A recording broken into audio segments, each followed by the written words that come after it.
Sua Bíblia comigo, por gentileza. Livro de Atos dos Apóstolos, capítulo de número 16. O tema de hoje é os planos de Deus. Estamos ministrando essa série de mensagens com o tema Fundamentos. E a base da série é o credo apostólico. Creio em Deus Pai, em Jesus Cristo seu Filho, no Espírito Santo e na Santa Igreja Universal. E baseado no credo, nós estamos ministrando essa série de exposições. Esse mês, durante todos os nossos encontros dominicais, ministramos acerca de Deus, conhecimento de Deus, os atributos de Deus, as maravilhosas obras de Deus. E hoje, fechando essa primeira parte, esse primeiro fundamento da série, nós iremos falar sobre os planos de Deus. Atos dos Apóstolos, capítulo de número 16, versículo de número 6 ao versículo de número 10.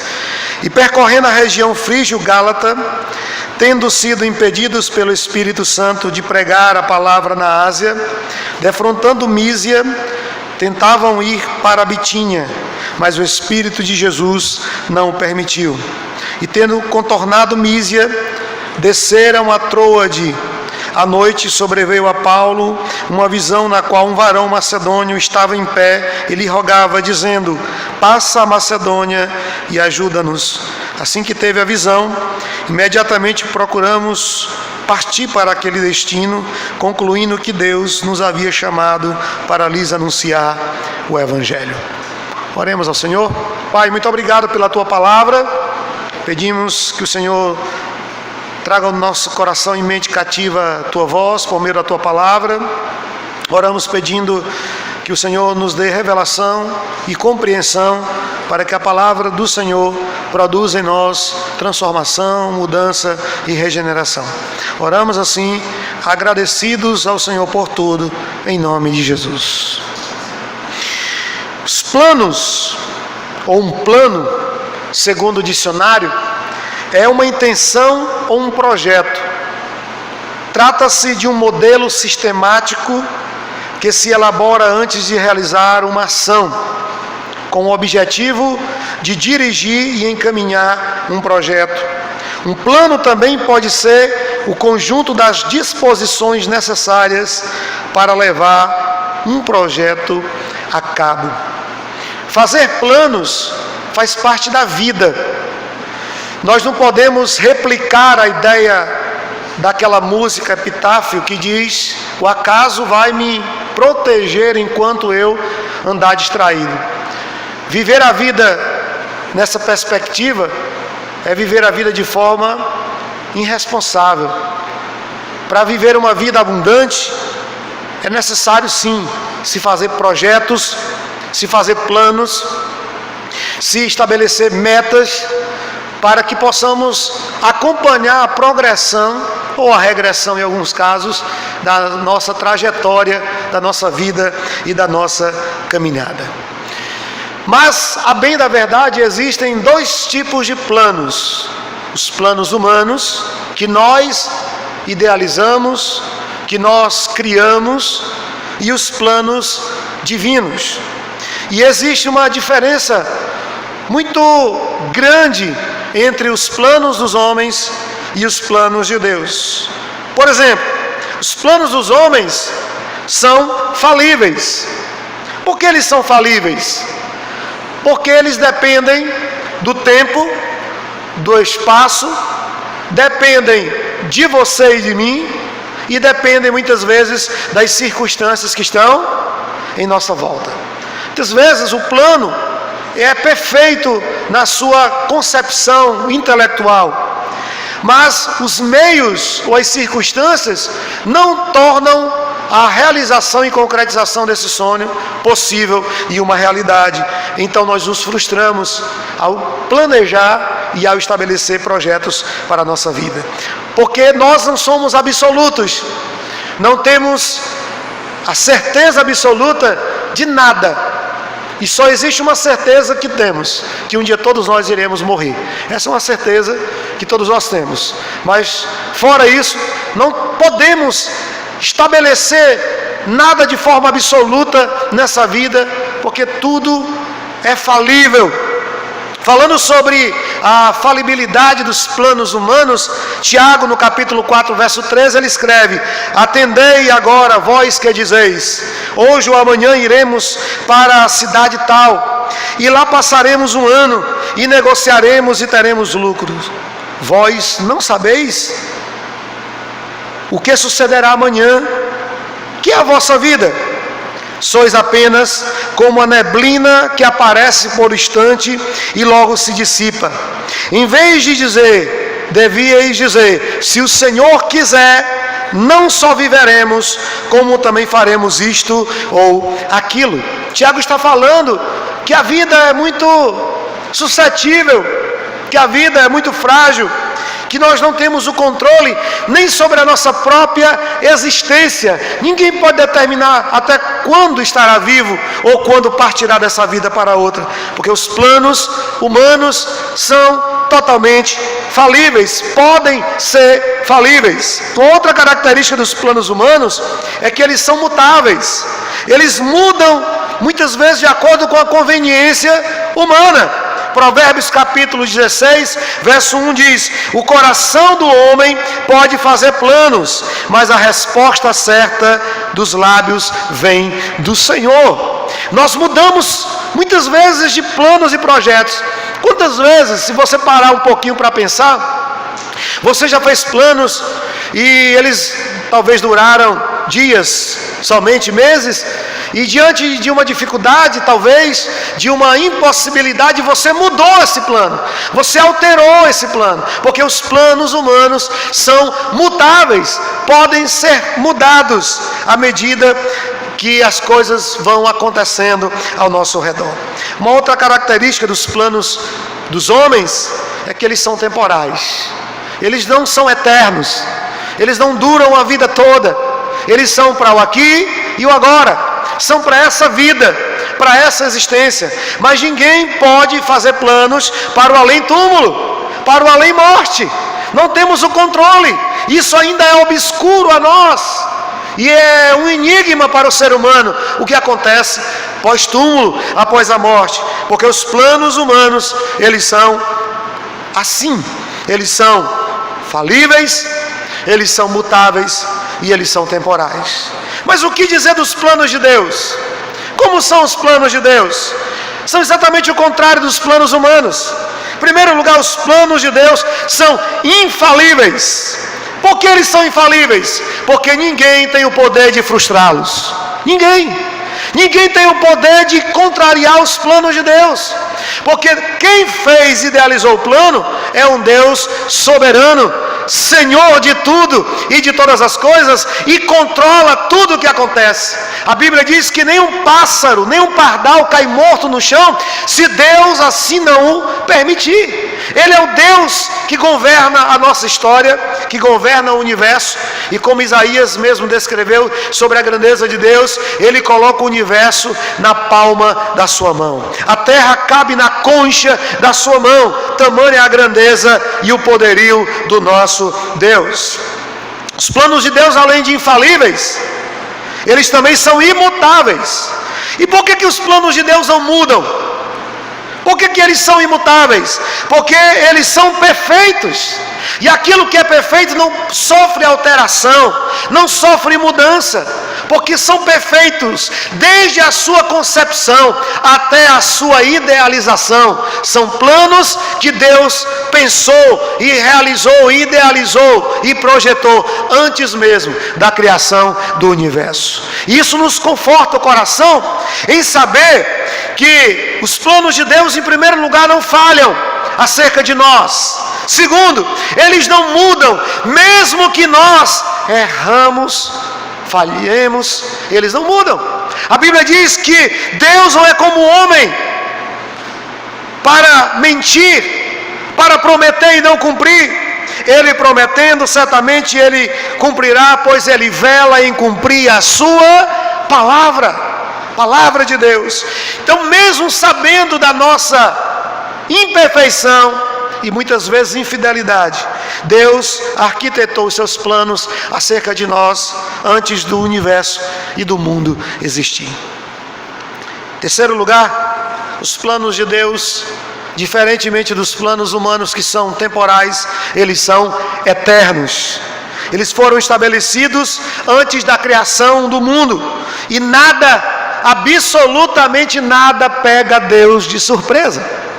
Não há nada que aconteça na sua vida que pegue Deus desprevenido, que Deus não saiba, não conheça antecipadamente. Os planos de Deus são planos eternos. Por isso nada pode alterá-los, nada pode mudá-los, porque eles foram idealizados por Deus antes de tudo existir na eternidade, no tempo de Deus. A implantação da igreja aqui na região da Macedônia, atualmente essa região é a Europa, é o continente europeu, ela mostra-nos algumas verdades e alguns aspectos dos planos de Deus para nós. O capítulo 16 e 17 do livro de Atos é um fundo histórico dessa implantação e da chegada do Evangelho na Europa através do ministério do apóstolo Paulo. No final do capítulo 15, Paulo está em Jerusalém e ali ele se despede dos discípulos, passa por Antioquia, apenas de passagem, porque o seu destino era ir para a Ásia, o seu desejo era ir para a Ásia.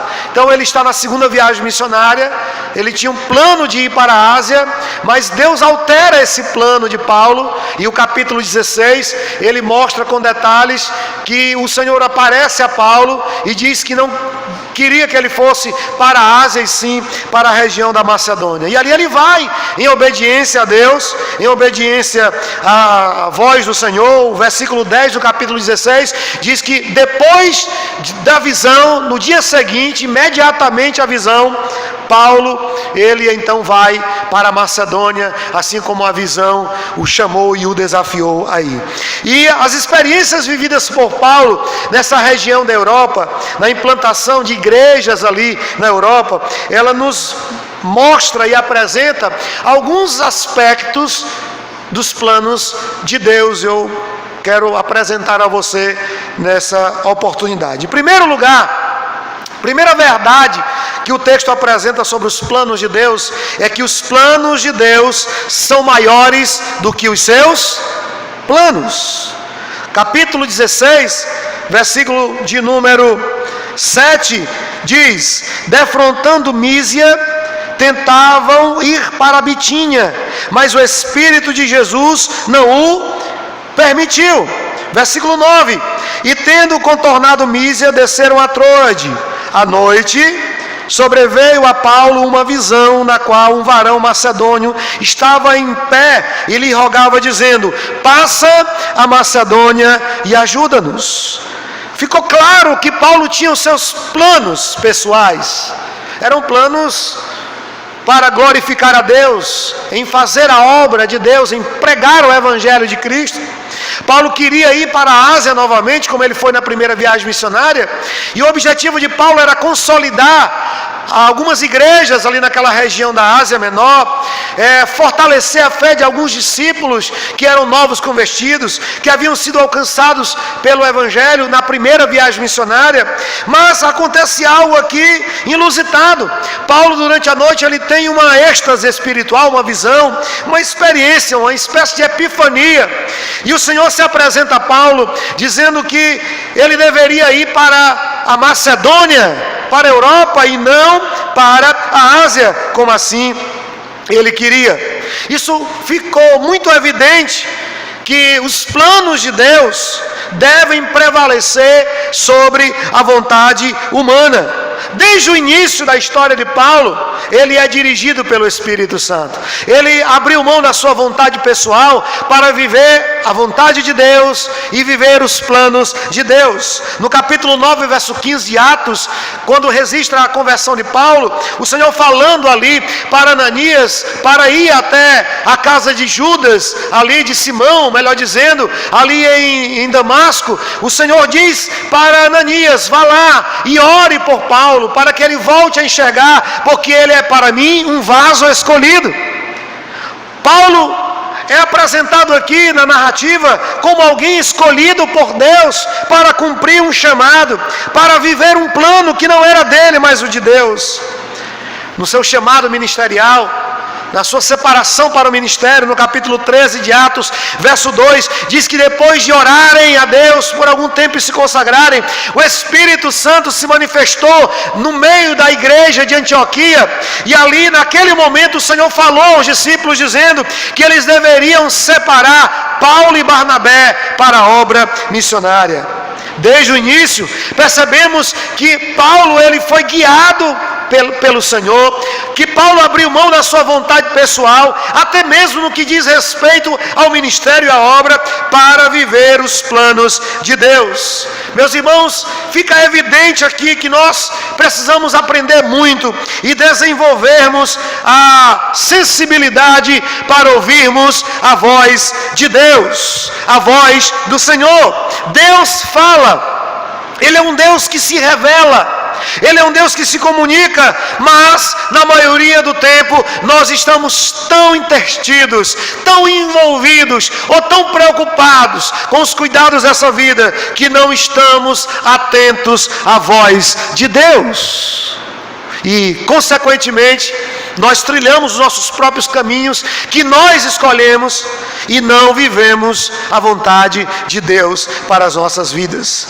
Lutar contra a vontade de Deus é algo muito arriscado e perigoso. Tem muita gente que vive lutando contra os planos de Deus. Tem muita gente que reage à vontade de Deus e não se submete ao seu propósito e ao seu plano. E por que que nós temos tanta dificuldade em nos submetermos à vontade de Deus muitas vezes? Porque nós muitas vezes não aceitamos os planos que Deus estabeleceu para nós. Evidentemente que existem várias razões para isso, mas eu enxergo pelo menos duas que são muito presentes na vida das pessoas. A primeira delas é porque muitas vezes os planos de Deus não correspondem aos nossos planos. Deus ele tem um plano para nós, mas nós temos os nossos próprios planos. E nós resistimos em abrir mão dos nossos planos para viver os planos de Deus, porque nós queremos que Deus submeta-se à nossa vontade. Em uma relação hoje, onde Deus parece que virou o servo e as pessoas o Senhor. E Deus existe para atender às minhas vontades, para cumprir os meus desejos.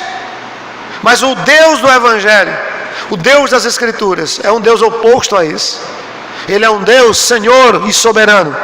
E nós é que devemos nos submeter à sua vontade. Nós é que devemos nos submeter ao seu propósito e ao seu querer. Resistimos os planos de Deus porque não queremos abrir mão dos nossos planos para viver os planos de Deus. Uma segunda razão pela qual nós temos dificuldade em abrir o nosso coração para viver os planos de Deus é porque muitas vezes esses planos nos levam por caminhos totalmente desconhecidos.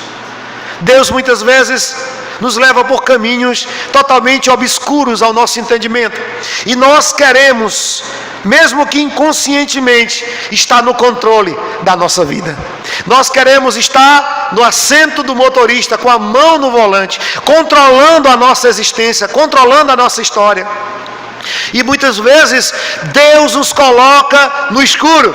Deus apaga a luz e Ele diz: guie-se pela minha voz. Para de ouvir os sussurros do mundo e da vida, das preocupações da vida, dessa agitação frenética da existência humana, e ouça a minha voz e deixe eu guiar a sua vida. Mas nós temos dificuldade quanto a isso, em entregar a nossa vida realmente ao Senhor, em se lançar aos pés dele e dizer: eis-me aqui, cumpra-se em mim a tua vontade. Não quero viver para mim mesmo, quero viver para ti e para a tua glória. Então realiza os teus planos. Eu hoje abro mão, renuncio os meus planos, que são humanos, carnais e às vezes egoístas, orgulhosos, soberbos, para viver os teus planos, porque os teus planos são melhores para mim. São melhores. Precisamos exercitar essa prática. Exercitar, abrir mão, renunciar os nossos projetos e planos para viver os planos de Deus. Então a primeira grande verdade que aprendemos nesse texto com Paulo é que os planos de Deus são maiores do que os seus planos. Uma segunda verdade que encontramos no texto está no versículo de número 22 a 24. E diz assim: levantando-se a multidão, unida contra eles, e os pretores rasgaram-lhes as vestes, mandaram açoitá-los com varas, e depois de lhes darem muitos açoites, os lançaram no cárcere, ordenando ao carcereiro que os guardasse com toda a segurança. Este, recebendo tal ordem, levou-os para o cárcere inferior e lhes prendeu os pés no tronco. Segunda verdade que encontramos aqui é que as aflições humanas não podem destruir os planos de Deus. As aflições da vida, as lutas, as dores não podem destruir os planos de Deus. A nossa dificuldade é que nós construímos dentro do nosso coração uma ideia de que se eu estou vivendo segundo a vontade de Deus, eu estou imune à dor. E isso dificulta muito, porque desestabiliza você emocionalmente, e quando o dia mau bate à sua porta, você não está previamente preparado para enfrentar o dia mau, porque você não se precaveu, não se preparou devidamente, criando e alimentando uma utopia de que quem serve a Deus vive uma vida feliz e não enfrenta a dor ou adversidade. A evangelização aqui da Europa, ela foi o cumprimento da agenda de Deus, não foi de Paulo. Paulo não tinha planos de ir para lá, porém ela correu sobre dura perseguição. Se você tiver depois curiosidade de ler todos os capítulos 16 e 17, você verá tudo que Paulo enfrentou, uma perseguição implacável. Ele foi açoitado aqui em Filipos, essa foi a segunda cidade em que Paulo visitou. Ele esteve em Anfípolis, e saindo de Anfípolis ele chega em Filipos, e ao chegar ali, ele prega o evangelho, algumas mulheres se convertem, depois pelo poder do Espírito Santo, uma moça é liberta de espírito de adivinhação, e por causa desse milagre, Paulo não viu uma parada militar para ele. Ele na verdade sofreu açoites. Por causa disso, Paulo e Silas foram amarrados, levados à praça pública, ali rasgaram suas vestes, suas túnicas e os açoitaram com varas. Isso era uma execração pública, uma humilhação pública. Foi isso que ele enfrentou em Filipos. Saindo de Filipos, Paulo vai para Tessalônica. O capítulo 17, ele cobre essa estada de Paulo em Tessalônica, que foi muito curta, apenas 3 semanas. O texto diz que em 3 sábados seguintes, Paulo pregou o evangelho na sinagoga. E muitos judeus se converteram, e outros pagãos também. E eles abandonaram os ídolos, porque abraçaram a fé cristã. E por causa disso, os vendedores de imagem de escultura insuflaram a multidão e as autoridades de Tessalônica a se voltarem contra Paulo e Silas. E eles quase que perdiam a vida. Tiveram que sair fugidos de Tessalônica, porque a multidão estava furiosa. E tamanha era a fúria, que ao sair de Tessalônica escondido, Paulo e Silas vão para Bereia, uma cidade vizinha. E eles estavam com tanta fúria que os tessalonicenses vão até Bereia perseguir Paulo e Silas, tentando pegá-lo e levá-lo de volta a Tessalônica para prendê-lo e para matá-lo. Quantas lutas, quantas dores, quantas aflições Paulo enfrentou. Deus certamente não garante a nenhum de nós uma jornada sem problemas, mas Ele garante uma chegada certa. Ele não garante uma vida, como muitos estão pregando por aí, farta, ausente de dor, ausente de aflição. Pelo contrário, o Evangelho nos prepara para enfrentarmos oposição.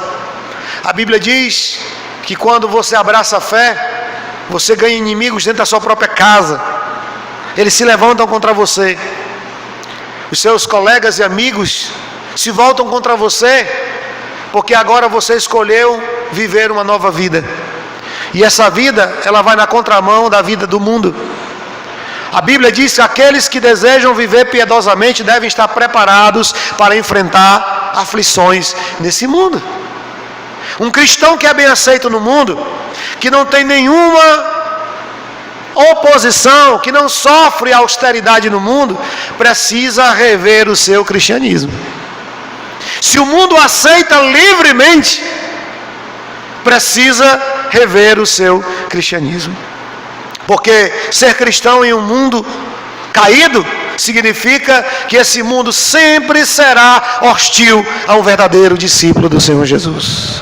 Tiago, no capítulo 4, verso 4, diz que o mundo é oposto a Deus e que aqueles que são amigos do mundo constituem-se inimigos de Deus, e não há como ter um acordo de paz entre fé cristã e vida mundana. São totalmente ambíguas, contrárias. Não há como conciliar uma vida mundana e uma vida que agrada a Deus. Não existe isso. E essa verdade aqui que vemos, ou essa experiência de Paulo, mostra que a vontade de Deus não é incompatível com o sofrimento humano. Capítulo 17 deixa isso muito claro. Sofrimento, vergonha, tudo isso eles enfrentaram, porque abraçaram a fé cristã, abraçaram o Evangelho. Os eventos de perseguição jamais destruirão a igreja do Senhor Jesus. Ao longo da história, a igreja sempre foi perseguida, mas nunca destruída. Se existe uma coisa que destrói a igreja, é pecado, não perseguição. O pecado destrói a igreja, mas a perseguição, pelo contrário, a história da igreja mostra que as perseguições, elas servem como uma peneira para mostrar quem verdadeiramente serve a Cristo. E a história está permeada disso. Houveram séculos de perseguição, séculos de horrores e atrocidades cometidos pelo Império Romano aos cristãos, e quanto mais a igreja era hostilizada, perseguida e martirizada, mais o Evangelho alcançava corações, e mais o reino de Deus avançava diante do Império Romano, e o Império Romano cai, ele vem a ruir, mas a igreja permanece há 2000 anos, a igreja continua avançando. Então entenda que está na vontade de Deus, que viver os planos de Deus não é um seguro contra problemas. Esse é o nosso dever como cristão, estar no centro da vontade de Deus, viver os planos de Deus. E você não deve pedir a Deus nada em troca disso, porque você não está fazendo nada mais do que sua obrigação. Quem quer ser discípulo de Cristo deve andar como Ele andou e viver de acordo com o que Ele ensinou. É isso que Ele nos diz, é isso que Ele nos ensina. Certamente teremos sofrimentos e dores, mas tudo isso não é um acidente na vida de um servo de Deus, faz parte do processo. O Senhor usa muitas vezes a dor e o sofrimento como um instrumento para lapidar o nosso caráter. Pedro, no capítulo 4, verso 12 da primeira carta, ele diz: não estranheis o fogo da perseguição e da aflição que está vindo sobre vocês, como se alguma coisa extraordinária estivesse acontecendo. E ele vai usar aqui uma linguagem de um ourive, faz a lapidação do ouro. Ele diz que ele leva aquele mineral, aquele metal, melhor dizendo, ao fogo para retirar as impurezas, para lapidá-lo para que ele se torne algo raro e de valor. Assim são as aflições muitas vezes, são as lutas, são as dores, elas são instrumentos de Deus na nossa vida para burilar o nosso caráter, para moldar-nos segundo a imagem de Deus. E em outra situação cômoda, não nos renderíamos ao Senhor, não nos prostraríamos diante do Senhor. E Deus permite então isso, para tratar do nosso caráter. Então entenda que estar na vontade de Deus, estar nos planos de Deus, não é um seguro contra problema. Uma outra verdade que aprendemos é que nada pode barrar os planos de Deus na nossa vida. Nada. Paulo foi açoitado em Filipos, depois foi preso. O texto diz que ele foi colocado no cárcere inferior. Naquela época as prisões romanas eram desumanas, totalmente desumanas. E o cárcere inferior, ele ficava no subsolo. Era o pior lugar de uma prisão, porque todos os dejetos dos presos que estavam no pavimento de cima, eles caíam naquele ambiente. Haviam ratos, pestes, tudo ali. Era um ambiente fédido, desumano, miserável. Além de estar ali naquele lugar terrível, porque estavam obedecendo a Deus e a sua vontade, Paulo e Silas foram amarrados, mãos e pés ao tronco. Uma posição incômoda. Era essa a situação deles. Mas aquela prisão não foi capaz de deter os planos de Deus na vida dos dois missionários. Porque à meia-noite, enquanto eles cantavam e louvavam, Deus envia um anjo ali e há um terremoto, e a prisão é aberta milagrosamente. E essa história termina em conversão e glorificação ao nome do Senhor Jesus. Lá em Tessalônica, quando eles foram terrivelmente perseguidos e enxotados da cidade, eles foram expulsos de lá, mas o evangelho que eles pregaram ficou morando no coração dos tessalonicenses. E aquela igreja se tornou uma igreja poderosa na Macedônia, uma igreja ideal, uma igreja modelo na Europa, a ponto de Paulo escrever uma carta, uma não, duas, e na primeira carta Paulo ressaltar aquilo que Deus estava fazendo através dos tessalonicenses naquela região. Ele diz: olha, a fé de vocês é conhecida em toda a Macedônia e também na Acaia e em outros lugares. Vocês abandonaram os ídolos e se converteram a Deus verdadeiramente, e a fé de vocês está sendo conhecida em todos os lugares. Nada consegue deter os planos de Deus, nem o sofrimento, nem a dor, nem as aflições conseguem deter os planos de Deus.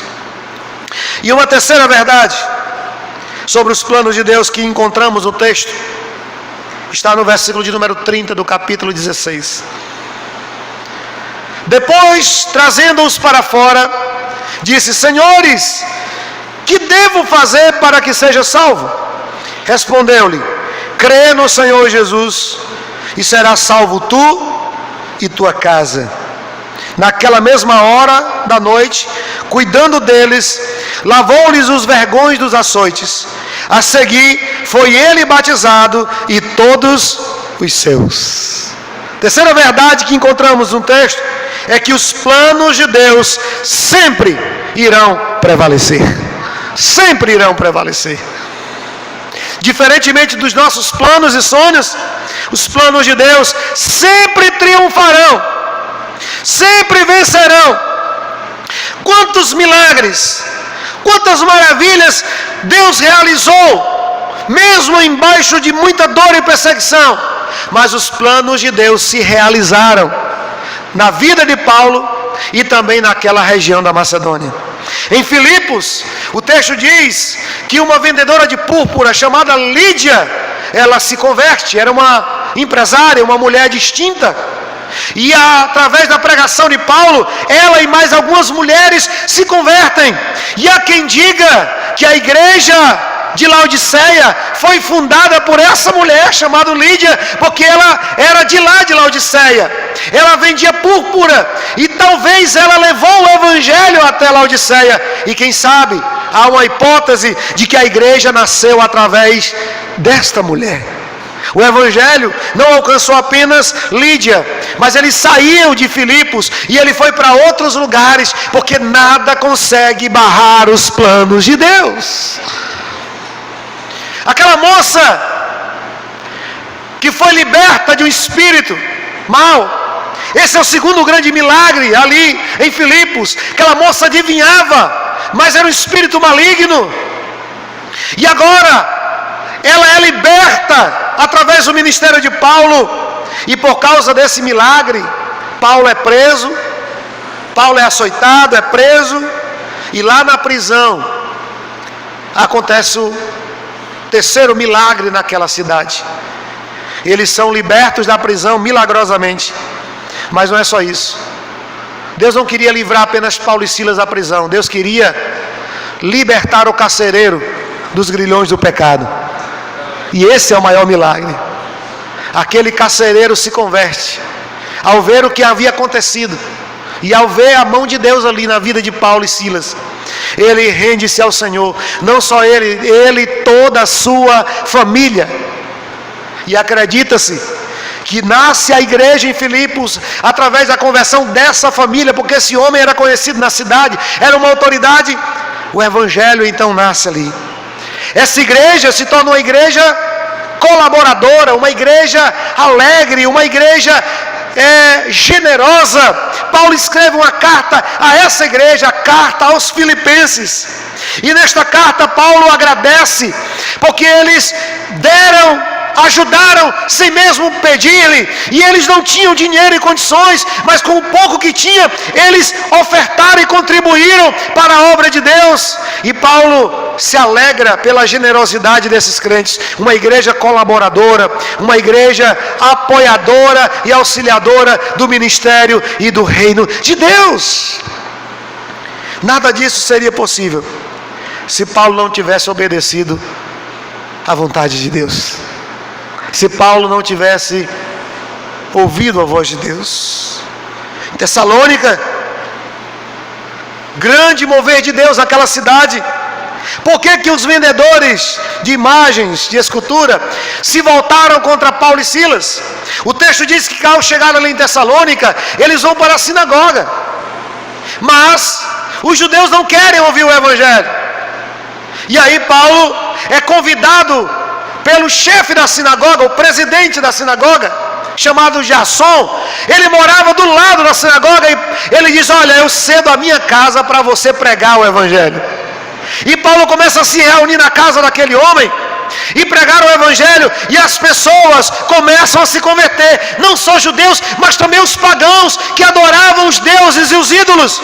E os vendedores de imagens viram seus lucros se esvaindo, e eles então se voltam contra, porque eles viram o que o evangelho pode fazer.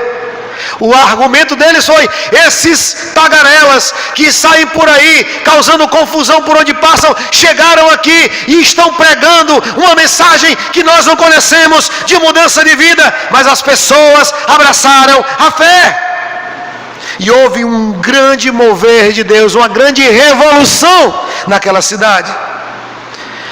Capítulo 1, verso 9 da primeira carta aos Tessalonicenses, diz que os gentios largaram os ídolos e se converteram a Cristo.